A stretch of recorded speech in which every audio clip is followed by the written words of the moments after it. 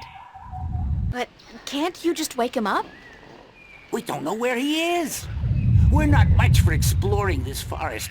There's water and fire and monkeys. Monkeys like to play with sticks. We don't like monkeys. But can't you just, well, send your voice to his statue to wake him up? There are 4 problems with that. Number 1, all the statues have an assigned symbol, an identifying mark, but we don't know which his is.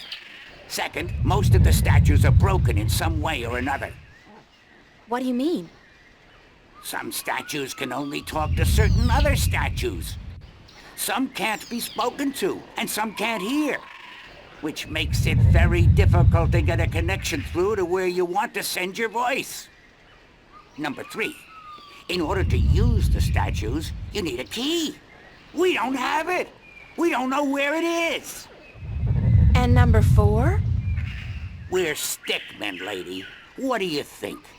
We don't know much about magic or magical devices. And what? we're not too smart, okay? There, I said it. We're not too smart. And when you look at Woody over there, who's pretty stupid by stickman standards, that's a pretty scary thought. Sorry I asked.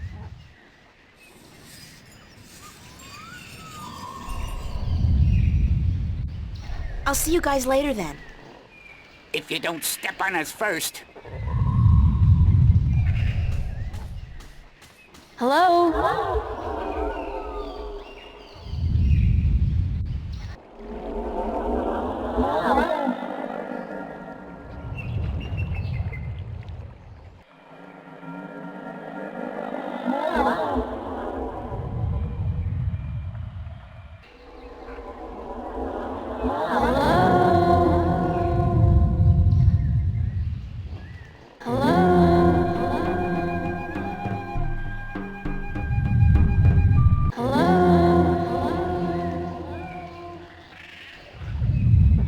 Wake up! Wake up! Wake up! Wake up!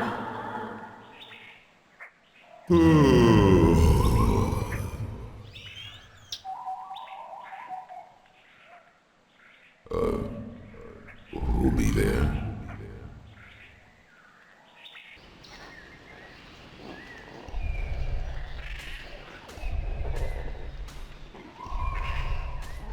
Hello, Quaman?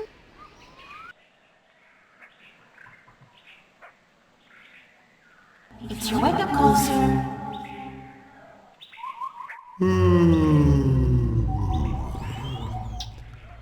How long Quaman be asleep? About a month. I think you should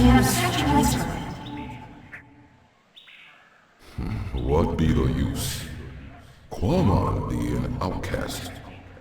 No one like him.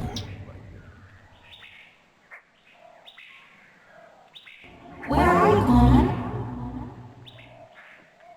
That be a secret. Quamon want to be left alone. Could you please stop snoring? Quamon be snoring? No one ever tell Quamon he be snoring. But then Quamon always be sleeping by his lonesome. No woman like Quamon. Don't say that about yourself, Quamon. I'm sure of it. You know, it's kinda uncomfortable to be discussing this in a public like this. Yes, everyone be hearing about Quamon now.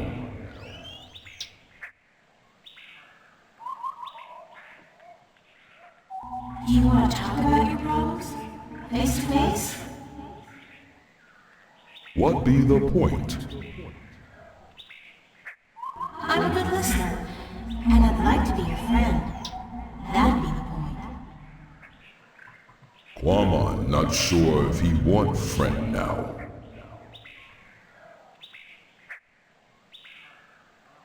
Please let me be your friend. Why? Because I'm lonely too. I don't really know anybody on this island, and I need some help. Well, Quamon be wanting to help, but... Okay. Quamon be your friend and talk to you. My secret place be in the ruins of the old temple by the wells. Follow the stream up from the rock beach and go right where it branches. Thanks, Quamon. I'll be there as soon as I can.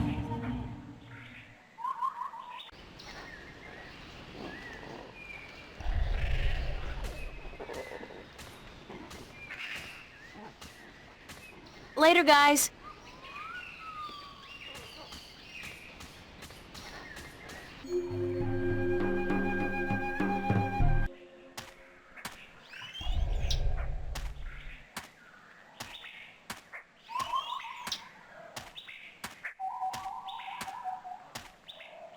Whoa, you are big. You're just about the biggest person I've ever met. Quamon be a freak. No one be liking him. I didn't mean it that way. I just meant... April, you know just what to say, don't you? I'm sorry. I like tall guys. Really, I do. You be the only one then, because no one else want anything to do with Quamon.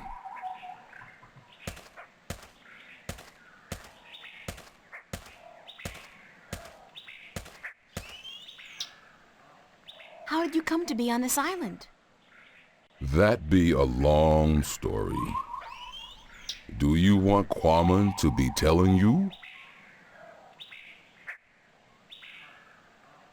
Sure, I have time. Tell me the story. Many long moons ago, Quamon be happy. He be working at the circuit in Coruscant, where he be big attraction. What did you do? Quamon be the world's strongest man. He be popular. People come to see him from all the Northlands. Some even from east of the Bay of Fire. But then there be an accident, and the circuit tell Quamon to leave, that he be dangerous, and that no one be paying to see him anymore. What kind of accident? Quamon's most popular feat be the breaking of large rocks with his fist. Everyone would applaud when the rock be breaking. Then one day, the Caliph be at the circa to see the performers. He be saying, Quamon, I hear of him breaking a large rock with his fist. This I want to see. but my performance be over that day, and there be no rock to break. So the circa ringmaster Oberon, he be saying, let's get a rock in here, any big rock at all. So they bring in this rock that Kwama never be crushing before. Kwama not be sure if it is a good idea, because rock can be dangerous when it breaks. But Oberon be saying, this you must do. The Caliph wants to see we do not disappoint the Caliph of Coruscant, or we lose our heads. So Kwama break the rock, and when it breaks, What happened? there be large pieces of rock flying everywhere, and one piece be hitting the Caliph and one his son. The Caliph be not seriously hurt, but his son be unconscious and bleeding from the head. They say to Kwaman, run, get away from the Circa and Coruscant, or the Caliph will have his head. So Kwaman run, and he get passage on ship leaving that night. When the ship passed this island, Kwaman be jumping into sea and swimming ashore. And now he be here. What happened between you and the Orlawal? Oh, Kwaman be so clumsy, so dangerous. He should not be among people. He be only hurting them. The Orlawal be kind, letting Kwaman live and fish in their village. But then Kwaman be stepping over young Orlawal, almost breaking his shell.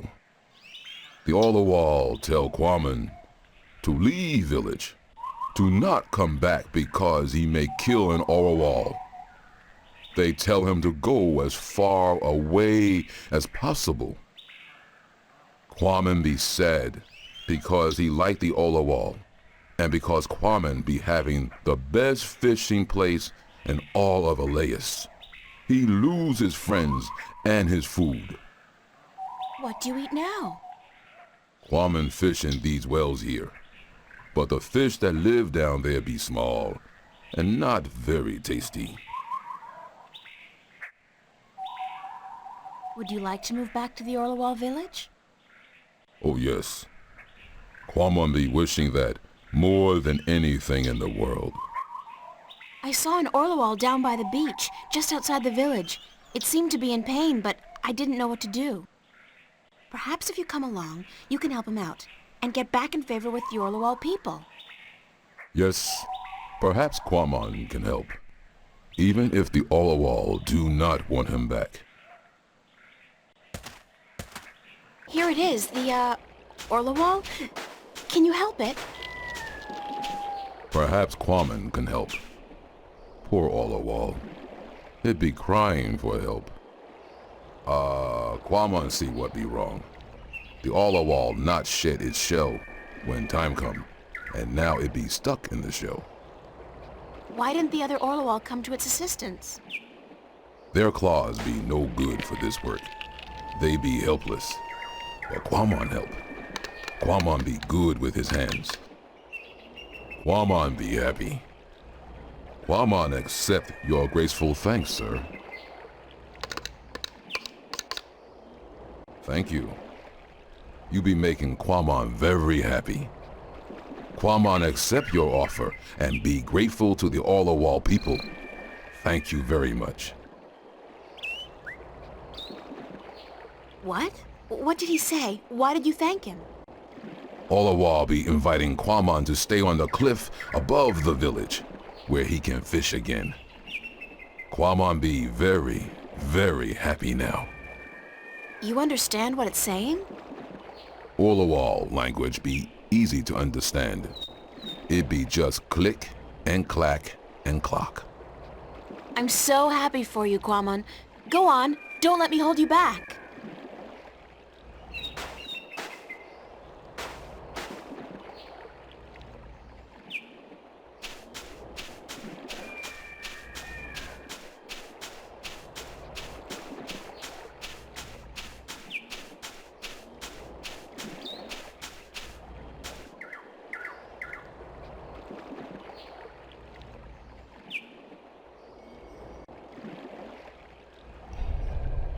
Hey, Quammen, how's the fish biting?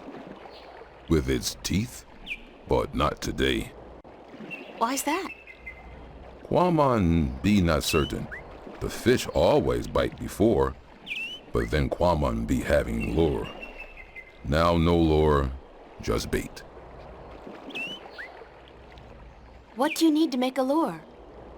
Quamon can make lure with just anything, as long as it be colorful and not get heavy in water. You're a real DIY guy, don't you know? Always be something wrong with Quamon. That was actually a compliment. Oh.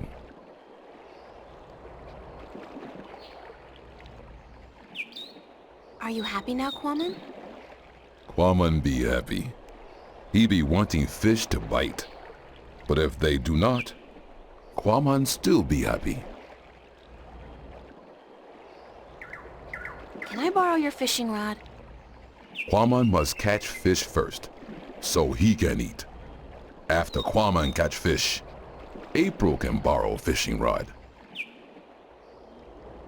Happy fishing! Thank you.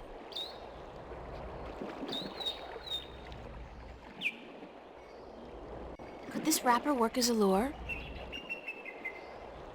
Yes. Yes, with some work. It'd be perfect for a lure. Now Quamon can make one, and hopefully catch many fish.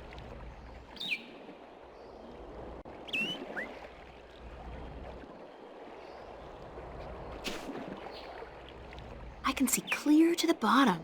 This really is an excellent spot for fishing.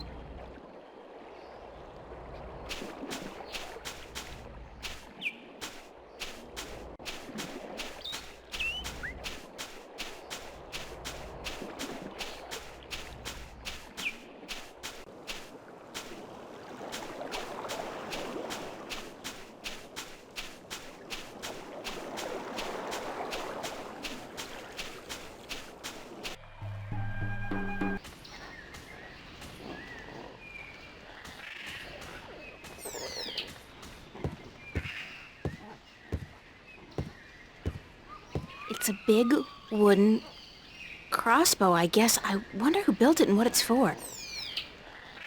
It's a wooden crossbow. If I could somehow get across to that path on the other side, I'd probably be able to make my way into the Elation village.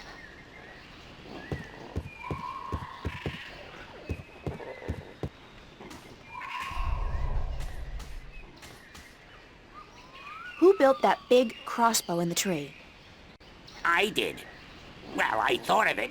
And these two nincompoops gave a helping twig on the, manual side. So they built it, and you supervised. Yep, but it's not done. There are still a few pieces missing before we can blast off for Luna. Did you say blast off for Luna? That's what I said, Luna. As in the moon? The same. You intend to go to the moon using that thing? Lunar cannon. And yes, that's the plan. You guys are loonies! If by loonies you mean visionaries, then yes, we are.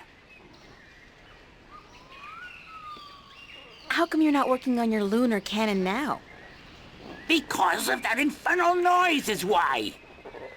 But Quammen has moved back to the Orlowal village. He's not going to disturb you again, trust me. Really? How the heck did that happen? Nah, I don't care. The important thing is we can work again. Thanks, lady.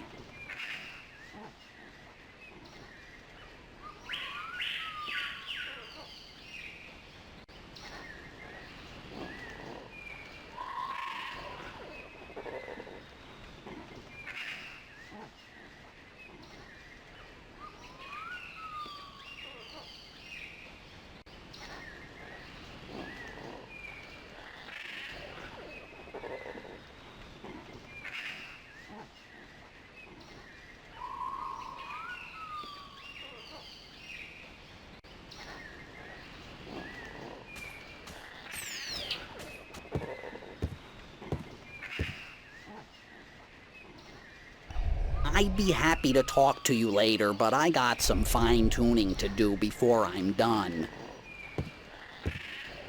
How's it going? Almost there. Oh, one tiny little problem, though. And that is? We don't have a bowstring for our, Propulsion drive mechanism, Wick. what he said, yeah, we need a bowstring. Something strong and flexible and sinewy. Like what? I don't know, lady. I'm no engineer. I'm just a supervisor. String made from animal guts would be perfect. Yeah, but look at us. Do we look like the kind of stickmen who'd make good hunters?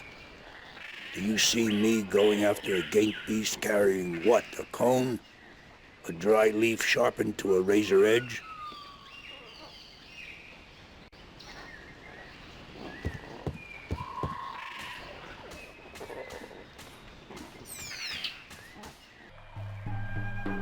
Emerald green and clear as the morning sky.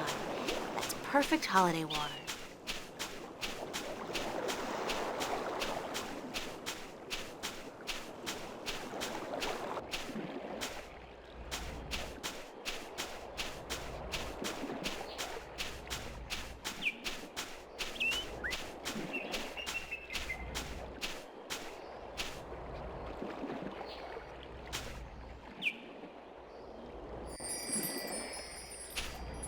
I don't figure I'll be needing the rod anytime soon, but I'll borrow the line.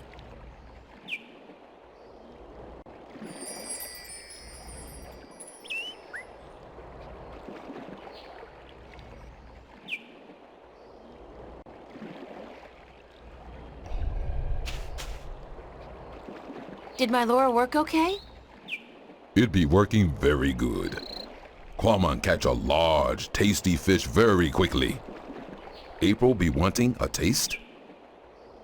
No. No offense. I'm just not too fond of seafood. This not be seafood. It be human food. What's Quamon gonna be doing now?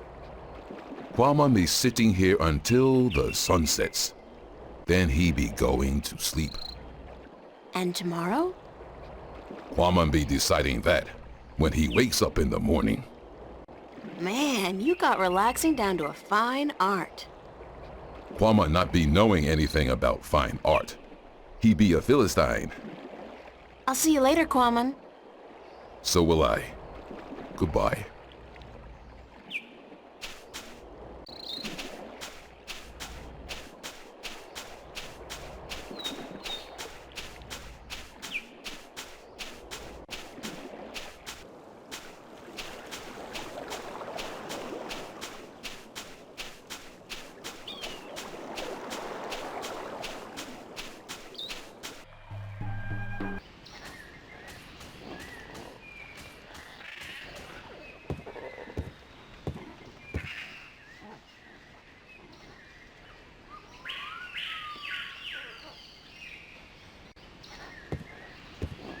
Can you use this as bowstring for your, lunar cannon? Let me see that. Oh yeah, that gonna work good.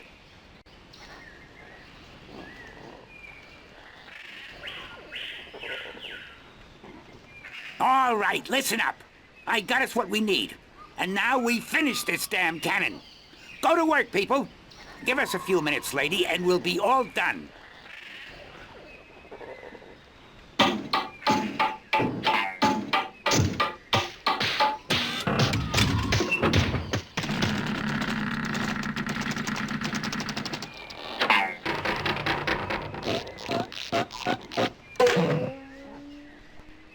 It worked. Of course it worked, you wood-brained fool. I built it.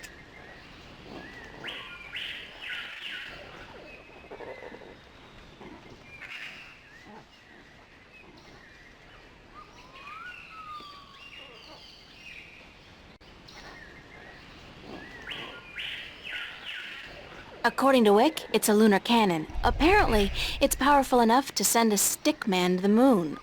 Oh, sure, in a Jules Verne novel, perhaps. Are you done?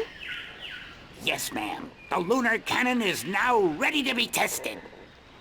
Well, Well, what? are you gonna do it? Do what? Test the cannon. Me? And get myself killed? I think not. But go ahead, be my guest. I don't think I'll fit in there. That ain't my problem. I'll just place the hook along the bowstring, like so, and let the rope trail behind it. Okay, we're ready to fire.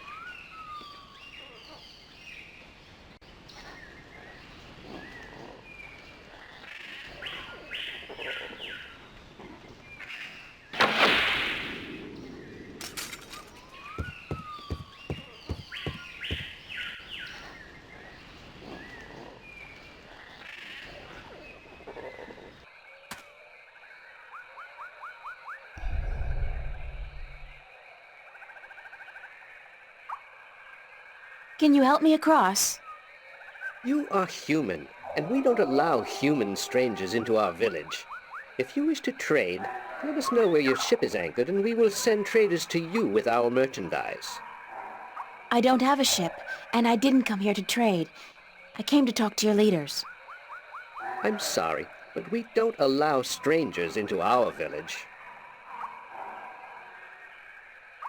Actually, I am a trader. Where is your ship anchored? In, Coconut Grove? There is no coconut grove on Elias. So, I'm not a trader, but I am a friend of the Elation people. We don't know you. There is no friendship between strangers, human. Don't your people have a prophecy about a stranger who comes without a ship, or something like that? I don't know of any prophecies, human. What kind of prophecies do you know about? We don't tell our stories to strangers. What's up this road? The Elation village of Tamar. Where's the Elation village of Tamar? Up this road and into the volcano. Isn't it dangerous to live inside a volcano? This volcano has not erupted for thousands of years, and the gods protect us. We are safe here. Is there another way to get into the volcano? No, this pass is the only way. I'm sure there's a secret cave somewhere that leads into the volcano. No, there isn't. There's always a secret cave. Not here. Are you absolutely sure there's no secret cave?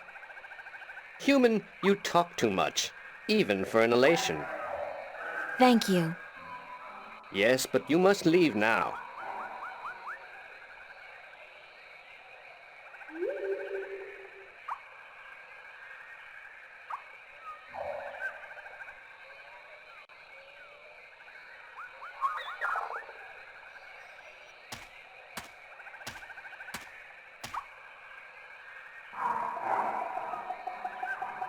That's the last of it, unfortunately. There's a slight updraft here. The wind is channeled through that chasm down there and blown out and up here.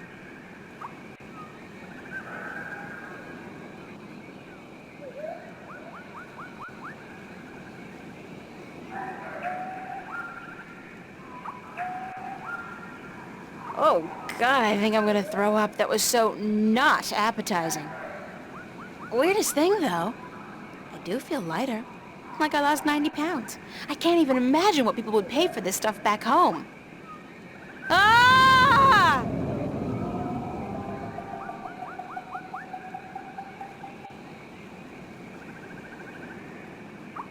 Human, you flew across the chasm. You don't have wings, but still, you fly like the Elation. Believe me, I'm as shocked as you are. Are you the Windbringer? What's the Windbringer? It's a prophecy amongst my people. Of course, there's no escaping the prophecies.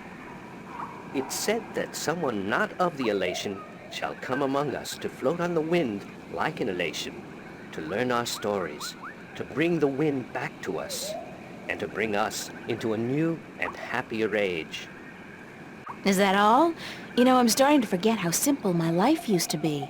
Family, friends, grades, boys, no prophecies, nobody looking to me for salvation. I don't understand, Windbringer. You should speak with our teller up in the city. She'll be wanting to see you, I'm sure.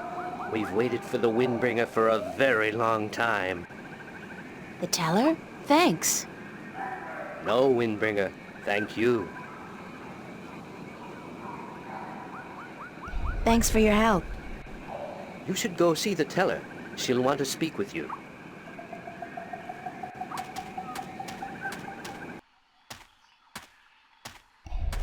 Hello. Good day, stranger. What would you hear among the elation? I need to speak with the teller. The teller? Go down into the city and you will see the castle. The teller, she keeps to the tower. She's old and her eyes don't take well to the sun.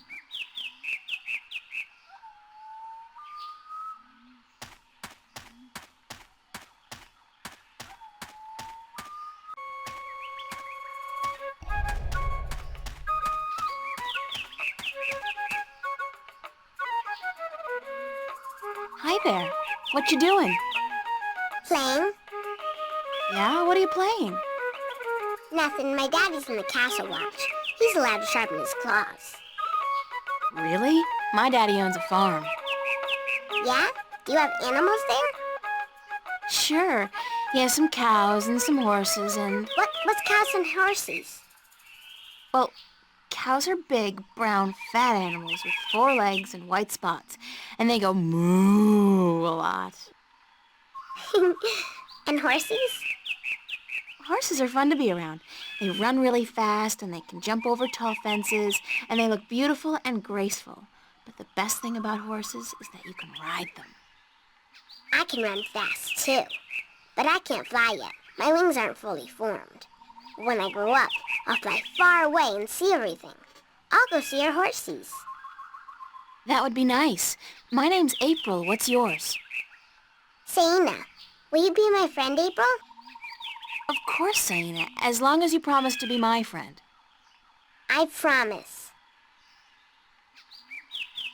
Do you know where the teller lives? Over there in the castle tower. My daddy's watching the entrance so that only nice people can get in. Do you think he'll let me in?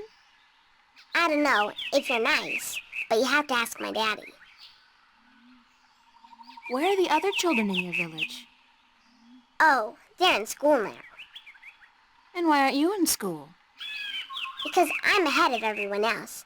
I'm really smart, you know. I'm the only youngling to have learned the first tale this soon. So some days, I get to do what I want. It's a little boring, though. I wish I was in school. At least there I could sing and play and jump around with all the other children. Why don't you go to school anyway?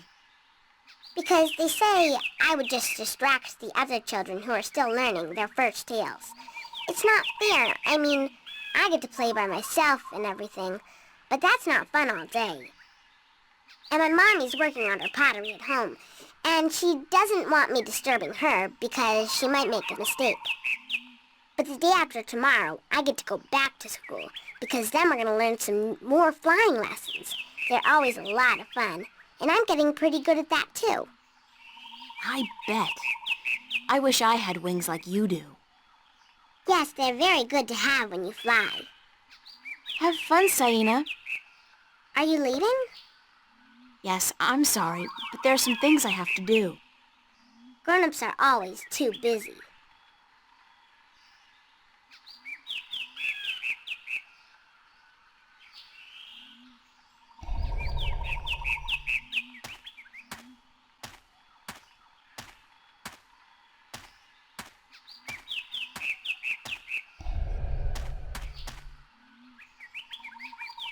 Be careful, don't come too close. I'm almost done with this pot. Sorry. Are you here to buy pottery? I didn't think traders were allowed up here. No, I came to speak with your teller. Really? I didn't know the teller spoke with anyone from the outside. You must be a very special girl. Supposedly. My name's April, by the way. Nima is my name. Nima of Ta'ama, the only Elation village on Elase. I like your pottery. It's our craft. That and storytelling. But storytelling can't buy merchandise or food. I know a lot of people who live by telling stories, although I guess that's kind of different. They are lucky then. Not that I don't enjoy making pottery. It's good to feel the wet clay between my claws, to shape it into whatever I wish. It's almost like creating a new life, I think. I don't have a husband yet, so I haven't tried. Have you? Do you have a husband and children? Neither, thank God. I don't think I'm ready for that yet. I was 18 turnings this spring. I'm ready for a husband, but I've yet to court anyone who could make me soar on the winds. I think the men of Ta'ama are dull and timid.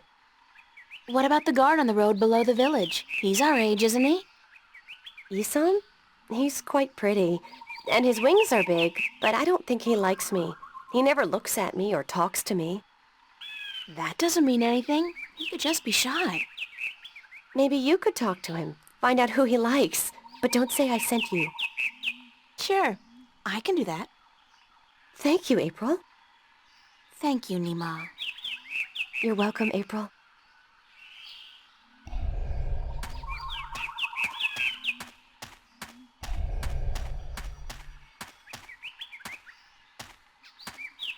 Halt! Who would visit the teller? I'm the Windbringer. The Windbringer? You are not the Windbringer. Are you? How else would I have been able to get up here? I am the Windbringer. If so, you must prove that you are of the Elation. There are 4 tales from the 4 corners of the world that you must know by heart. They are the tale of winds, the tale of stars, the tale of sea, and the tale of homecoming. I will ask you 1 question from each tale, and you must answer each correctly, or you cannot be the Windbringer. Are you ready? No, give me some time to prepare. Then return when you are ready, and I will test your knowledge of the 4 tales.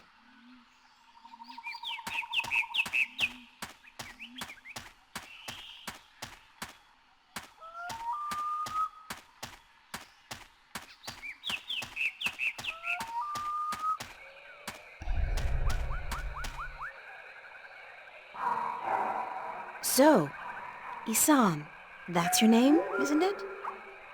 Yes, Isan of Tama. A good-looking guy like you must get a lot of attention from the girls, right? Are you asking me for courtship? Me? No. Wings don't do anything for me. No, I was just thinking, maybe you had your eye out for somebody special? I'm without a mate. The women of Tama are cold and unfriendly, and whenever I try to talk to one of them, she ignores me. Huh. Even Nima? Nima? No, she's too pretty for me. She won't appreciate my attention. This is like high school. Trust me, Isam. You go talk to her one of these days, and I'm sure you'll find you have a lot in common. Just be yourself, okay? You think so? Perhaps you are right. I will do as you say, Windbringer. Thank you.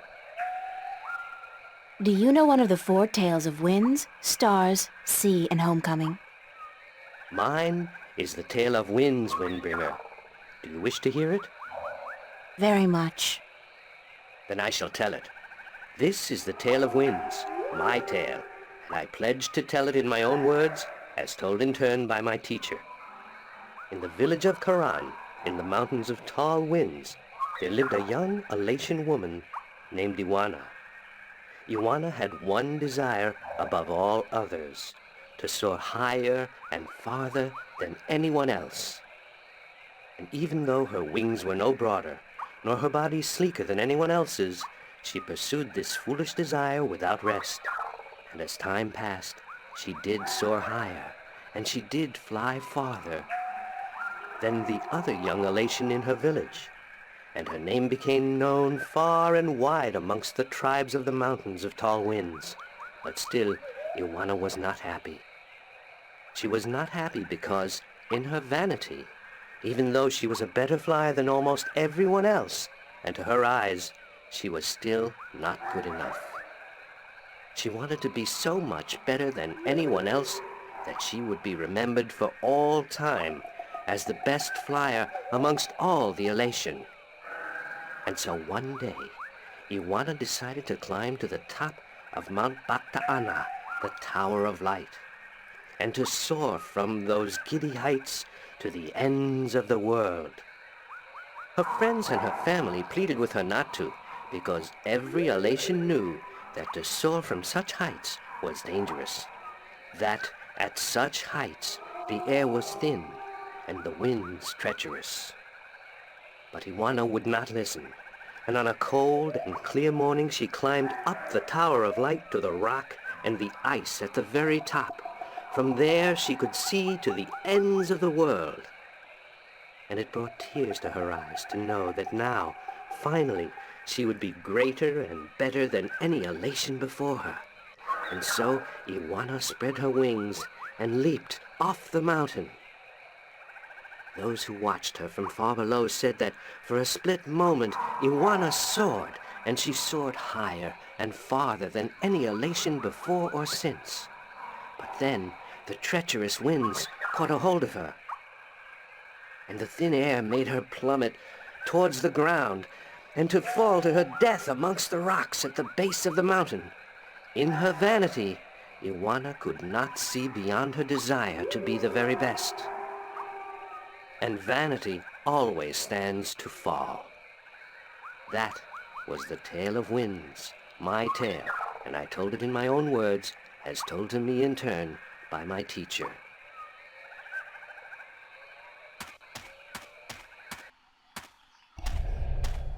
Do you know one of the 4 tales of winds, stars, sea, and homecoming? Mine is the tale of sea, human. Would you mind telling it to me? I would be happy to do so. This is the tale of sea, told in my own words, as it was told to me by my teacher in his words, and to him by his teacher in his words. This was a very, very long time ago, when the elation were a strong people, and we could spend days riding the hot winds above the seas. We hunted fish then, and we were at war with the Merum, the wet-tails. Achilles was one of the strongest warriors there was.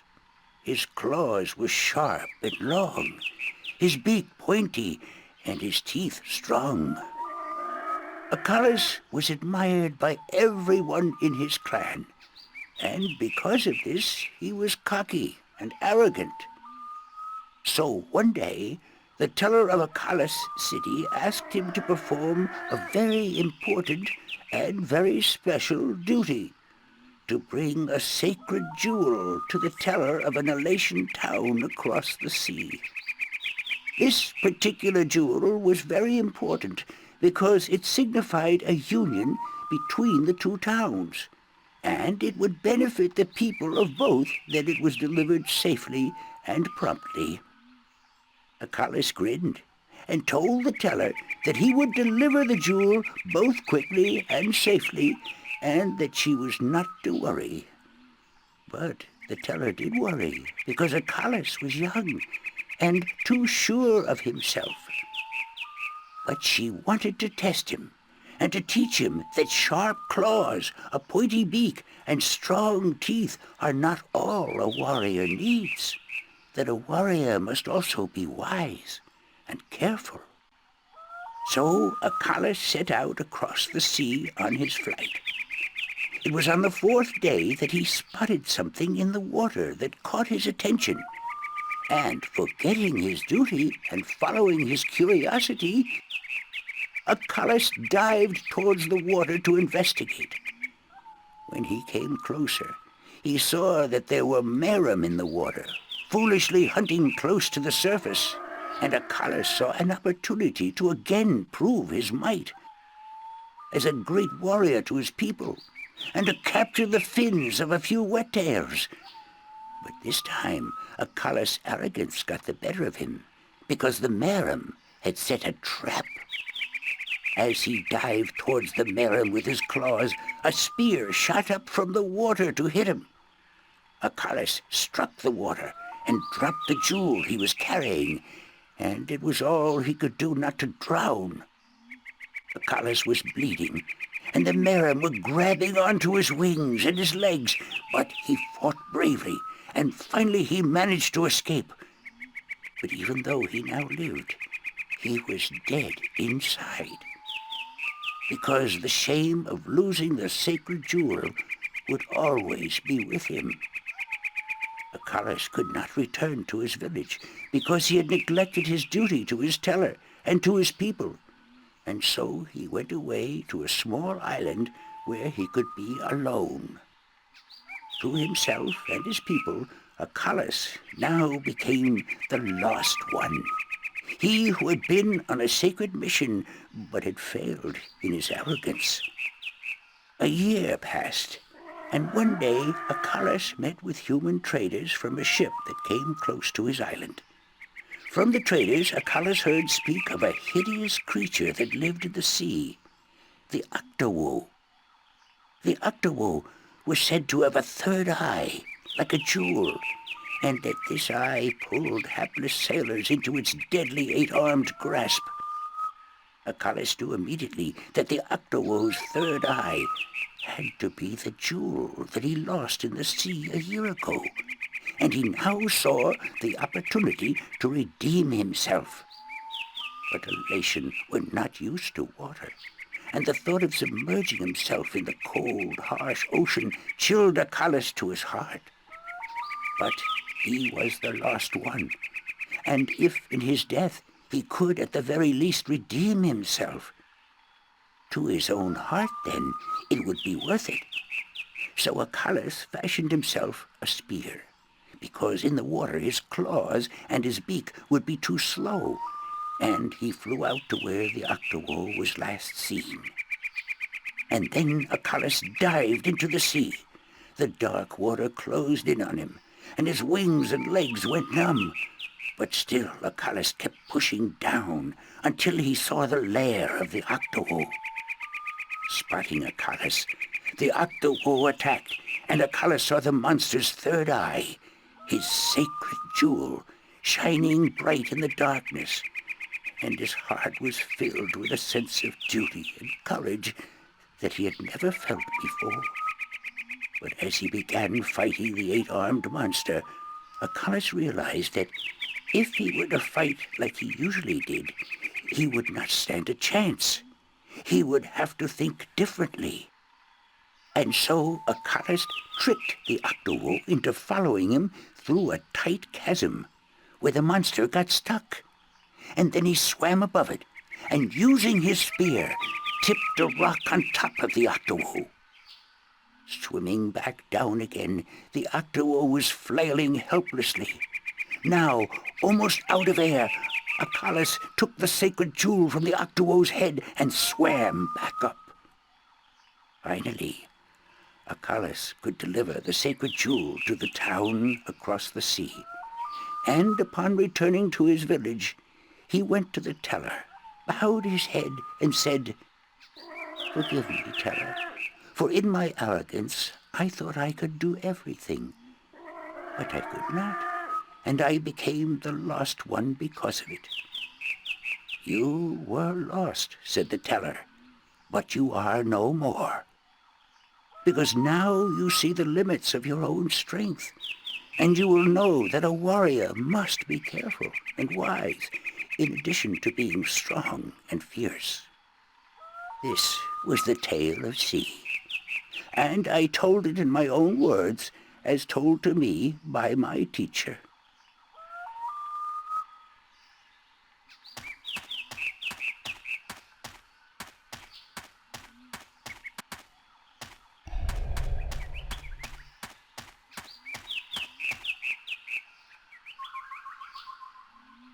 Hi, Saina. Hi, April. Do you know one of the 4 tales of winds, stars, sea, and homecoming? Yes, my mommy taught me the tale of the stars. It's a really pretty story. Do you want me to tell it? Please, Saina, I would like that very much. Okay. This is my tale, the tale of stars, and I tell it to you in my own words, as it was told to me by my teacher in her words. In the small village of Jinjay near the rumbling hills of Onion, there lived a girl called Mona. She was a curious girl, and she would always get in the way of grown elation. Go play somewhere else, they would say to Mona, but she didn't want to play with the other children. She wanted to be where the grown-ups were, see what they were doing, and learn from them.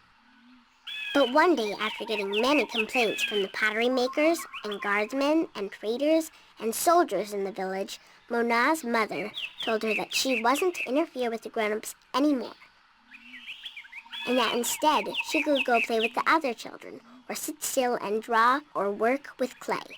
But Mona was always curious, and now, since she wasn't to be among the grown elation anymore, she decided to go exploring the forest that lay just outside of the village of Jinjay.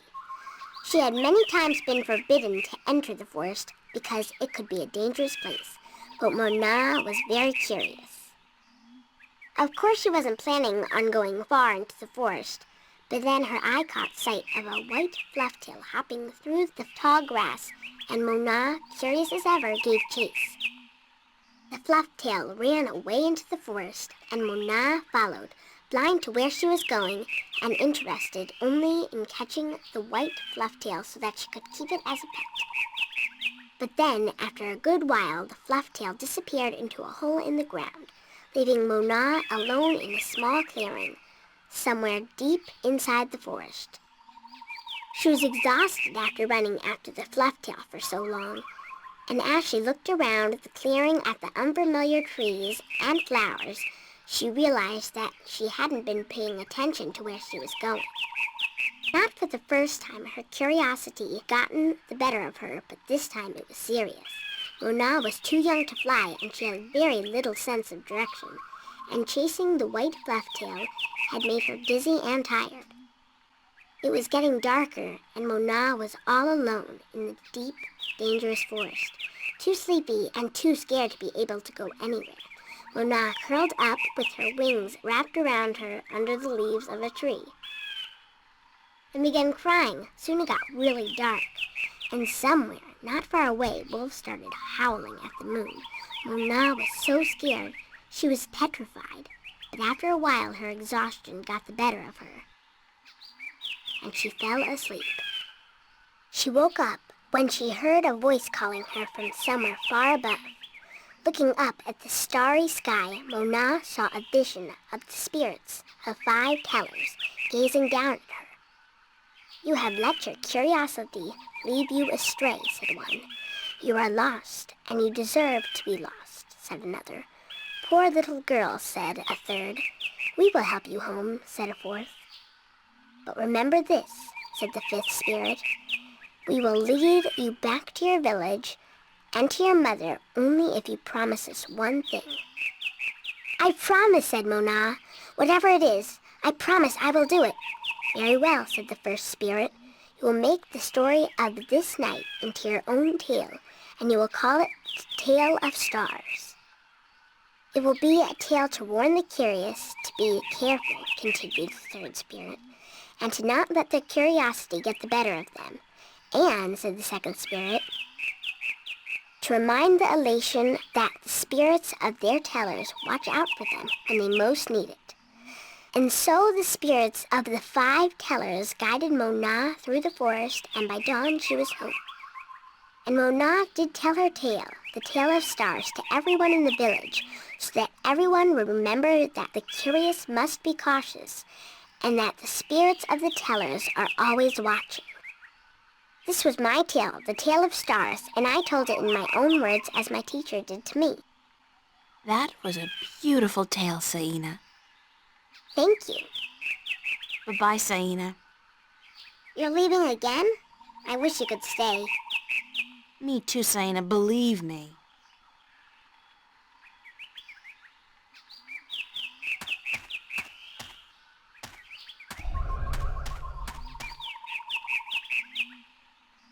Hi, Nima. Hi, April. Do you know one of the four tales of wind, stars, sea, and homecoming? I had to learn the tale of homecoming. It took a long time, but I think I got it now. I'm better with pottery than I am with the tales, unfortunately. Do you want to hear it? Please. Very well. This is the tale of homecoming, my tale, and I shall tell it in my own words as told to me by my teacher, in her words, and by her teacher in turn. Moran was a handsome young Elation man with strong wings and a hardy beak. He lived below the white cliffs, where the water was salty and the fish plentiful. Moran was betrothed to Inara, the loveliest girl there ever was. She was fair and slender and tall, and her eyes were the clearest shade of blue. But Moran was hesitant to enter into union with Inara, to become her husband and to give her children. He would always come up with a new excuse for why they had to wait a little while longer. Now, Inara was skilled at pottery, but even more so with stories, and the teller of the village had many times asked Inara to be her apprentice, to learn all the tales, so that someday she could take over as the teller. But Inara refused, knowing that if she did accept the teller's offer, she would never be able to marry Moran, because a teller cannot have a husband nor children of her own. Her refusal to become the teller's apprentice was unheard of, because who could refuse such an honor? But to Inara, love was more important. Her love for Moran was beyond honor, beyond reason. But despite Inara's love, Moran was still hesitant. And then one day he told Inara, "I am traveling on a pilgrimage to the far shores. I will be gone for some time, and while I am traveling, and in accordance with our traditions, I will be freed from our betrothal. Not until I come back will the bond between us be renewed." It was not unusual for a young Elation man at that time to go on a pilgrimage, and the bond between the betrothed would often be cut while he was away, to be formed again upon his return. But Inara was heartbroken, because she had thought that Moran would soon want to marry her. When Moran saw her tears, he said to her, "Do not weep. When I come back, I promise I will marry you. Just wait for me, and stay with your pots, to make the time pass quickly." And then Moran left on his pilgrimage to the far shores. Many years went by, and Moran had exciting adventures on the far shores.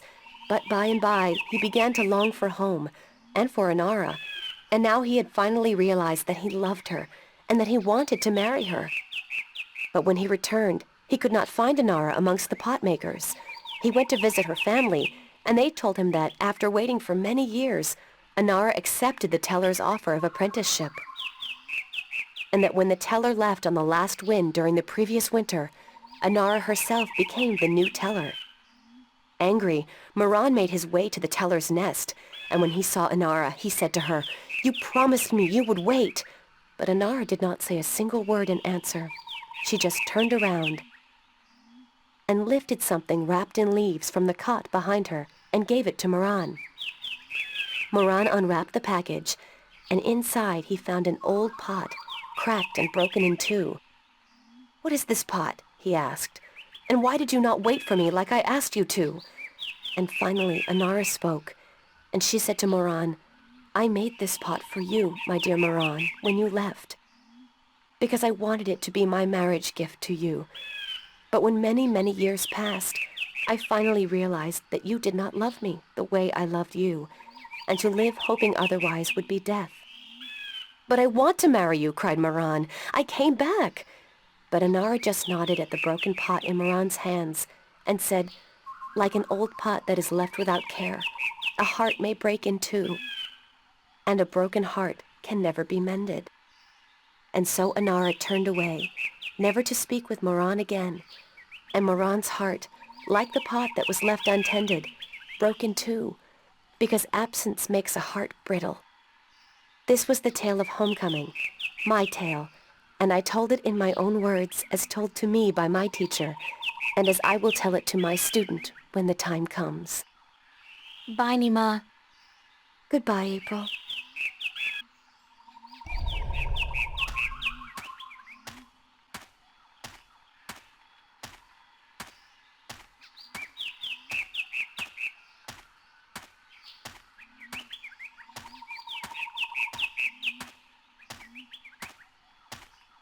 Are you ready for the questions now? Yes, ask me the questions. In the Tale of Winds, which mountain did Iguana fall from in her vain attempt to fly higher and further than anyone else? Mount Ana, the Tower of Light. That is correct. In the Tale of Stars, what did Mona see in the sky that helped her find her way home? The spirits of 5 tellers. That is correct. In the Tale of Sea, what creature did the Lost One battle in his quest to recover the sacred jewel? The Octavo? That is correct. My final question to you is this. In the Tale of Homecoming, what was given to Moran by his teller when he returned from his pilgrimage?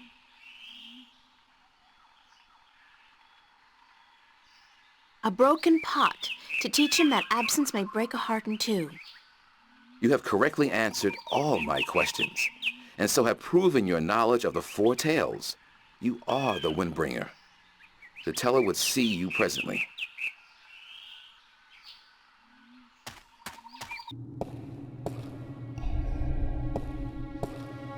Come closer, human. Closer. I cannot see your face. Closer still. Come sit here by me.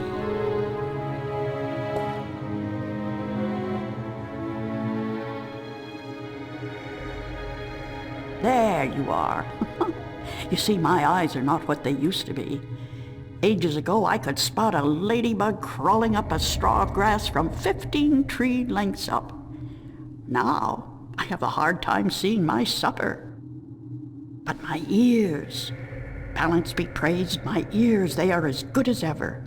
I could hear you outside, learning the tales my children tell. You are a good listener and a fast learner. They were interesting stories, and your people told them well. That is what we do.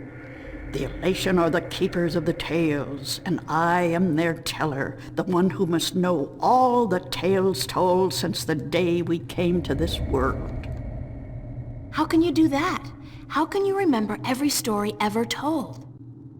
The secret is to tell them often and to tell them in your own words, not the words of your ancestors.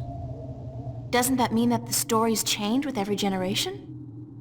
Yes, as all tales must. Change is important. Otherwise the tales will have no meaning to us. They will just be words, and we do not care about the words. We care about what the words tell us.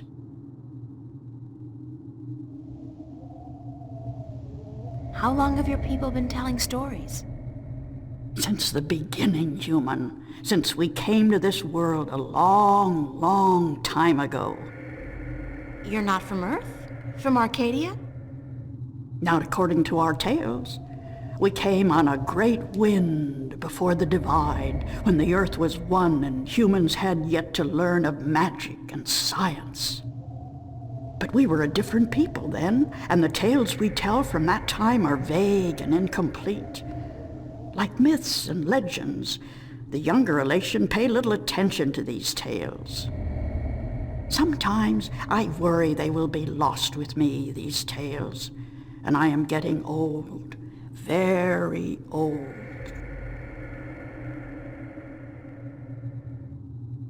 I'm the Windbringer. I know you are. It's strange to me to hear those words spoken. I did not think they would be in my lifetime. But here you are, standing in front of me as real as the sky is blue. I'm sorry I have to ask, but what is it that the Windbringer is supposed to do for you? I did not expect you to walk in here and have all the answers, child. The balance has both blessed you and cursed you, and it has sent you here to do what it wills.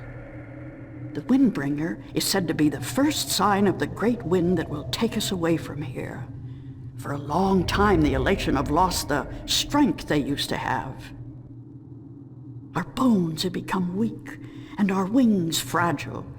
Where we used to be able to soar for days on strong winds, we are now using our legs to walk rather than fly.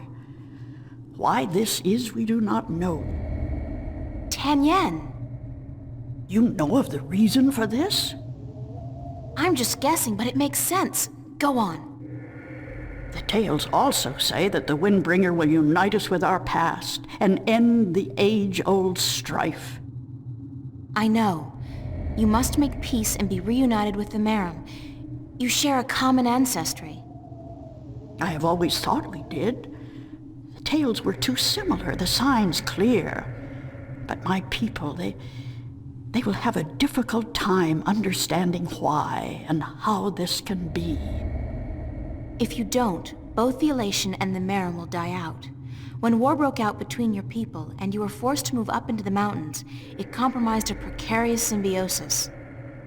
A substance called Tan Yen was abundant where the Merim and the Elation lived in close proximity. It brought fish and heat and light to both your people. But now, living up in the mountains, your way of life, your diet, your customs and habits, they've all changed. And that's probably the cause of your brittle bones and fragile wings. Then we must make peace with the Merim and restore the balance between us, so as to strengthen us both and prepare us for the journey that will surely come soon. When our sitting is over, I will speak to my people, and I will elect one representative from the Elation to meet with the Merim in the place of your choosing to open a dialogue. I came to you to find answers to some important questions.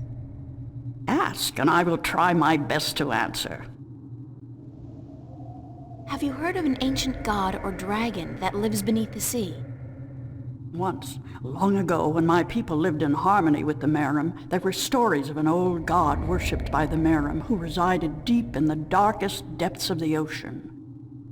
According to legend, the old god had once brought the Merim into their realm, into the ocean, and he was now sleeping, resting before the journey back. Back where? To a great ocean amongst the stars. When the time came, he would gather the Merim and bring them home with him, back to their world, to their ocean. Strangely enough, we have a similar tale. It is said that the great wind that brought us here will someday return to bring us back to a place where we can soar forever on warm winds. Like heaven. In a way, perhaps, but without the need for any of us to die. The great wind will just sweep us up and carry us away. Every evening before I go to sleep, I recite this tale to myself. It is a comforting one. What do you know about the Dryac kin? Kin are numbered 4, or so our tales tell. 2 in this world, 2 in the other. The mirror world, the white and the blue, the red and the green. Do you know where they are? No, the tales never say. The kin are elusive. They keep to themselves. I have never seen one myself, and I doubt any of my kind has. The tales do say that our past and our future are tied to the fate of the kin, but how I would not pretend to know. This is one tale that is yet to be told. Do you know anything about the Guardian's realm? This is human business.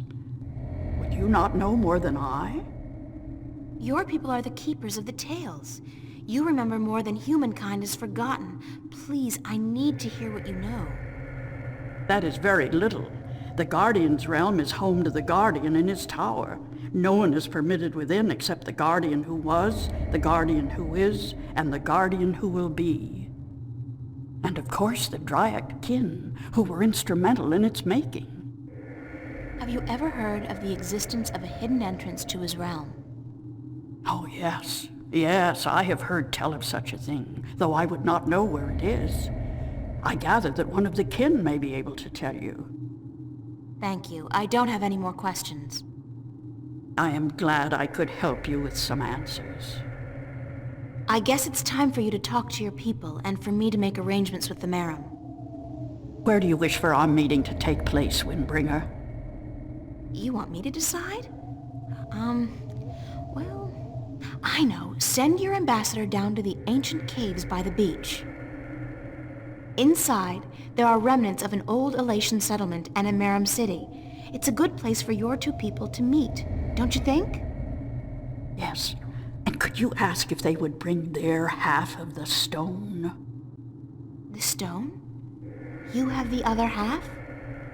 We have held on to it for centuries, knowing that someday it would be of use to the Windbringer. It will, trust me. Then we must make haste and arrangements. It is an important day, so let us not waste light. Go and wait for my ambassador in the caves.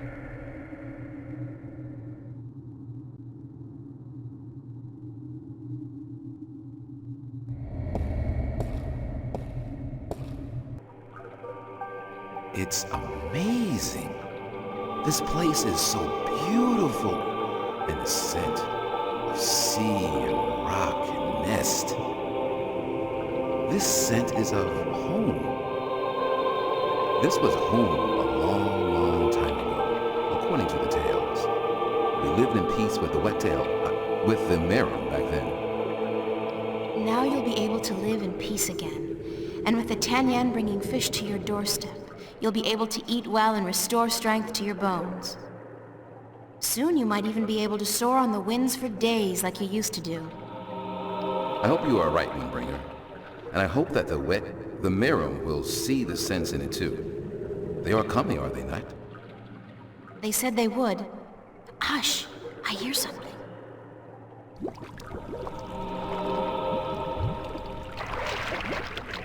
We are here, Water Stiller, as was promised. Good. Now, as representatives of your respective peoples, you, the Queen of Amiram City, and you, guard to the Elation Teller, must fulfill the prophecy and join the two parts of the one stone. We hope that our peoples may be joined again, Elation, and that we may live in peace and prosper. As do we, Merum, and we pledge to do all we can for this to happen.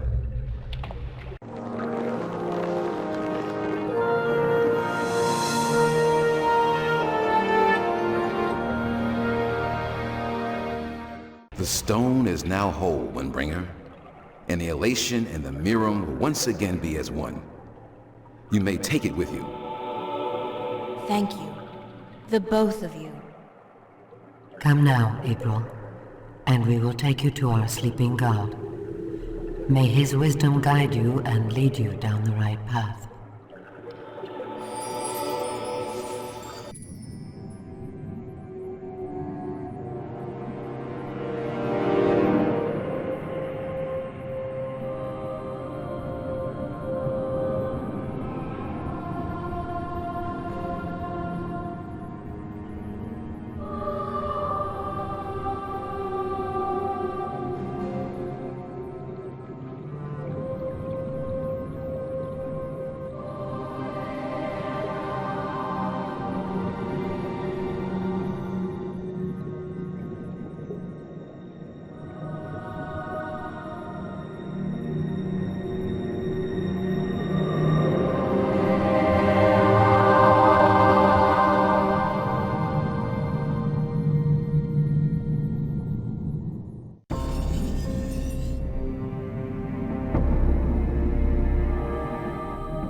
Just doesn't look natural.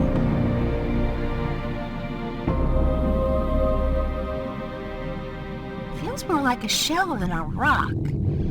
I don't think it's a rock. I think it's alive.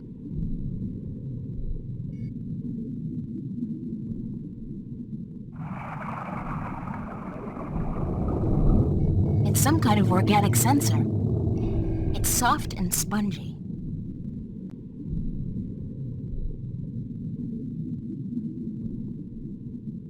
It's a large shell. I wonder how deep it goes and what it contains.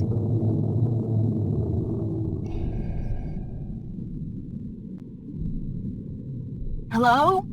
Is anybody in there? Spooky. Well, I guess it's an invitation of sorts.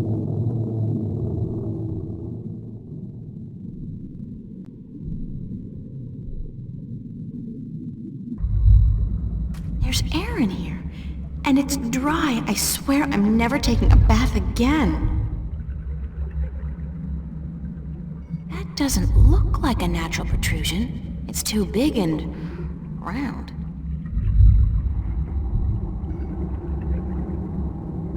I know you.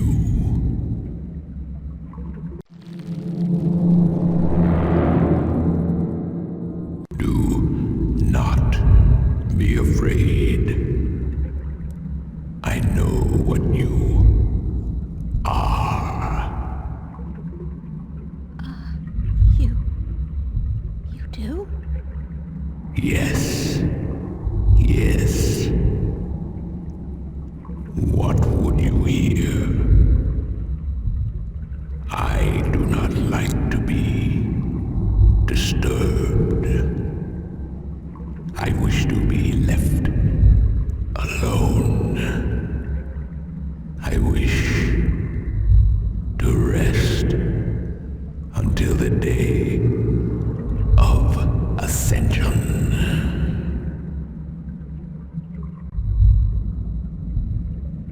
I'm sorry to disturb you, but I need some answers. Everyone needs answers. Everyone has questions. I am not the oracle. I cannot answer all your questions. I don't expect you to answer all of them, but I was hoping for an answer to at least some of them. Then ask and be gone.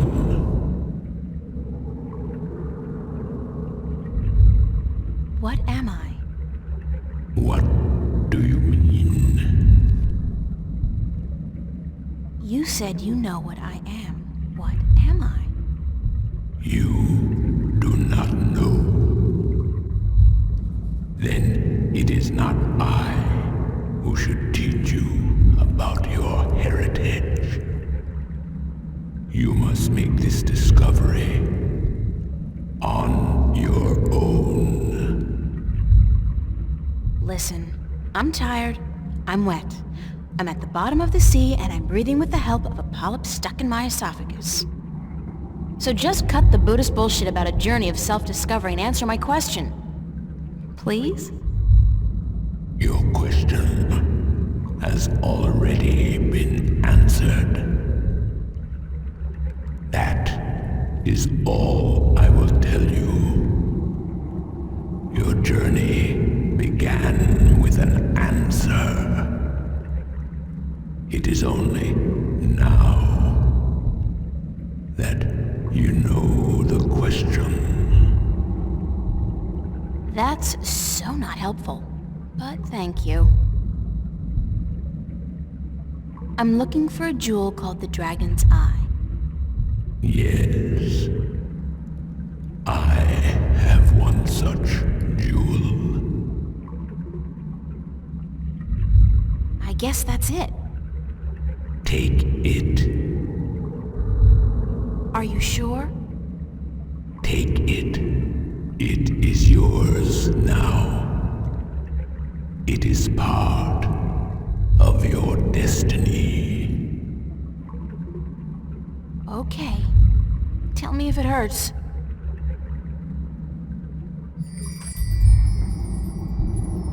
What is the day of Ascension?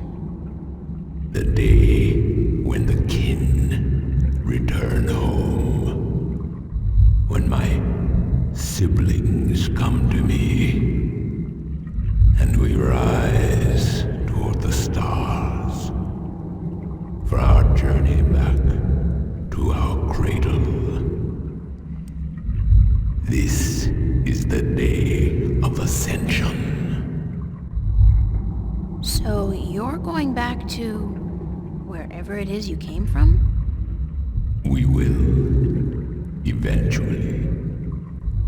When everything is ready. When what's ready? I will not answer that question. It is not necessary for you to know. I need to know where I can find the gateway to the Guardian's realm. So you come to me. They told me, well, they as in the few people who could tell me anything at all, they told me that if anyone would know, it'd be you.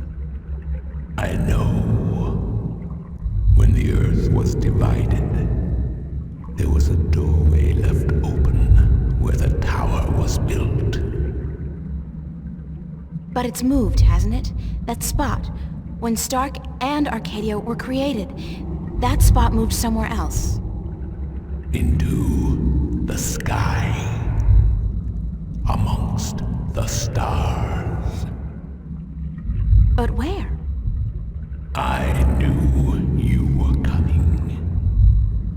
Your journey has not been a quiet one. Even down here, I could hear you. I speak with the Dark People. They are my messengers. They have prepared a map for you with the entrance you are looking for. You knew I was coming and why? Then, okay, I know this is probably a futile question, but why didn't you send the Dark People to me earlier? You could have saved me a lot of time and hard work.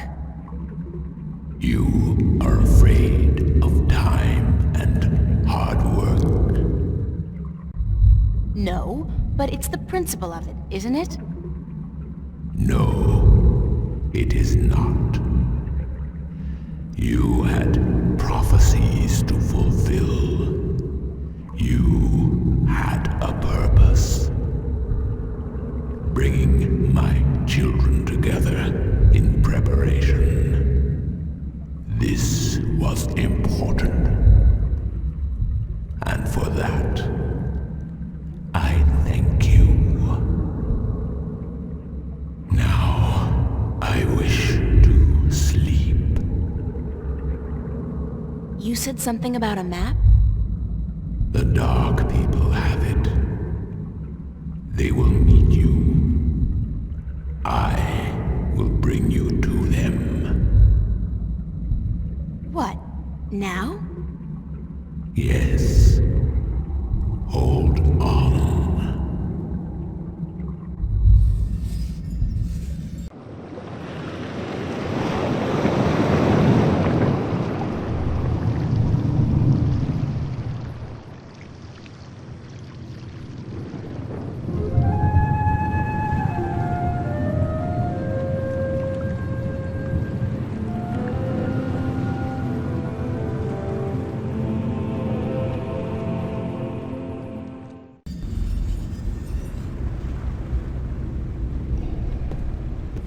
Thanks for taking me on board.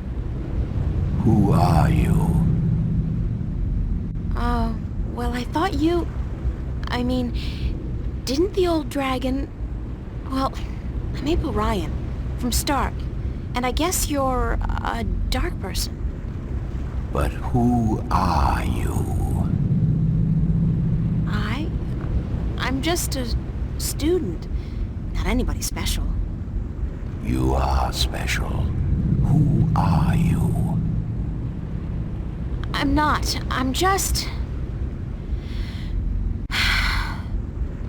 I'm the Windbringer. I'm the Water Stiller. I'm April Bondu Mbata of the Banda and the Venar Kangang La. I'm a shifter.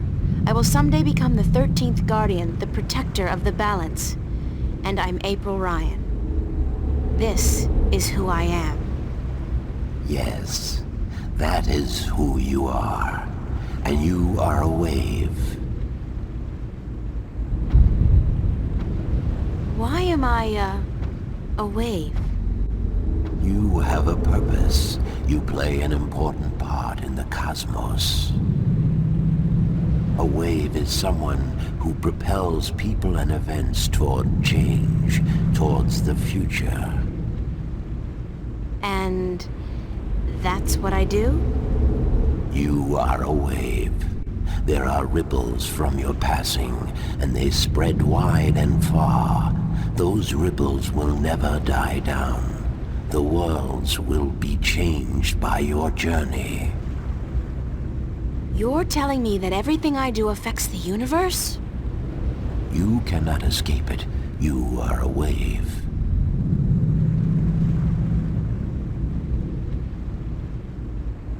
The ancient dragon, the blue of the Drake kin, told me you had a map for me. A map of stars, yes. It was made for you in our library and given to me to hold. It is yours now. Keep it well. It is the only one.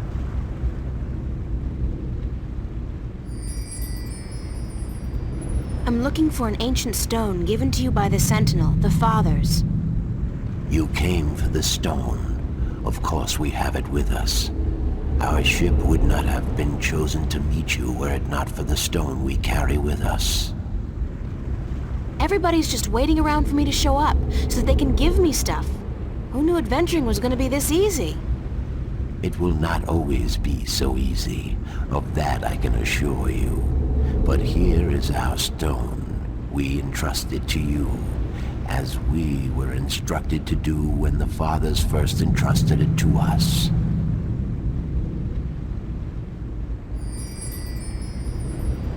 Can this ship take me back to Marcuria? I mean, would you mind? We will bring you to Marcuria henceforth. It will take the night, but we will be there at first light. That's fine. Thanks a lot. You are free to rest here, to sleep, while we travel. The flames will keep you warm, but do not move too far away. My brothers are not friendly with outsiders. They do not take kindly to intrusion. I'll keep that in mind. I'm staying right here. Good. Sleep.